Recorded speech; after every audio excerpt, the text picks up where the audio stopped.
भूखे पेट सोते हुए बच्चों को देखकर भूत को उन बच्चों पर दया आ जाती है। वो सोचता है क्यों ना मैं इनकी परेशानी को दूर कर दूं। हो सकता है अच्छे कर्म करने से मुझे भी भूत के जीवन से मुक्ति मिल जाए। ये सोचकर भूत हवा में उड़ने लगता है और गांव में पैसों की बारिश शुरू करने लगता है। गांव में पैसे बरसते हुए देखकर गांव के सभी लोग खुश हो जाते हैं और पैसे लूटने लगते हैं। गांव वाले बहुत सारा पैसा लूटते हैं।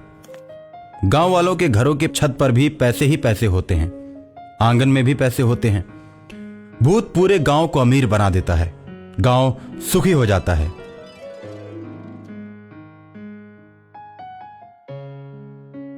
गांव के सभी लोग भर भर पेट भोजन करने लगते हैं। आसपास के गांव वाले इन्हें इस प्रकार धनी देखते हैं तो वो सब इनसे जलने लगते हैं। उसके बाद गांव में चोर आकर चोरियां करने लगते हैं। गांव वाले चोरों से परेशान हो जाते हैं। गांव वालों को परेशान देखकर भूत सोचता है, मेरे पैसे बरसाने की वजह से इस गांव में चोरियां होनी शुरू हो गई हैं। जब ये लोग गरीब थे तो कोई भी इन्हें पूछने नहीं आता था। अब जब ये लोग अमीर हो गए हैं तो चोर इन्हें सताना शुरू कर दिए। अब मैं चोरों को पकड़ लूंगा।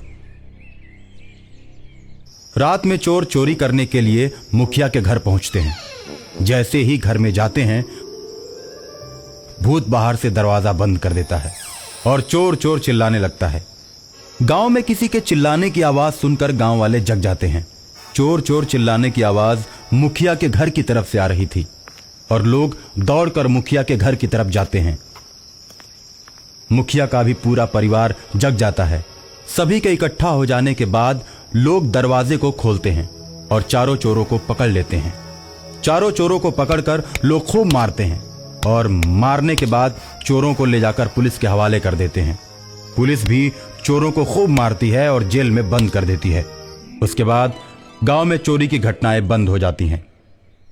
भूत गांव वालों को खुशहाल देखकर बहुत ही खुश होता है और गांव वाले सोचते हैं, आखिर पैसा बरसाने के पीछे किसका हाथ है? चोरों के आने के बाद दरवाजे पर कुंडी किसने लगाया?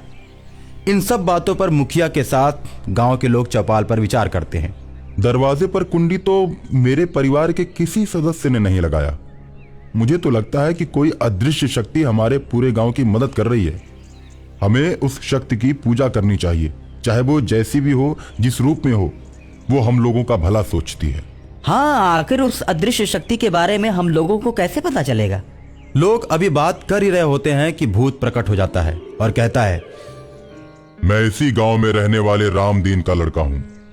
कुछ वर्षों पहले स्कूल से आते समय एक प्रेत ने आम के बगीचे में मुझे मार दिया था। उसके बाद मैं भूत बन गया। मैं हमेशा अपने गांव के भले की बात सोचता हूं और गांव में मैंने ही पैसे बरसाए हैं। चोरों को पकड़वाने में भी मेरा ही हाथ है। मैंने ही कुंडी लगाई थी।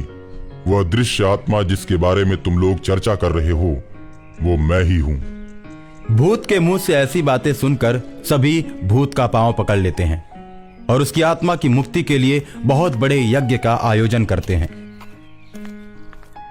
बहुत से विद्वानों को बुलाकर मंत्र द्वारा उसकी आत्मा को मुक्त करवा देते हैं और भूत खुशी खुशी सदा के लिए ईश्वर के पास चला जाता है।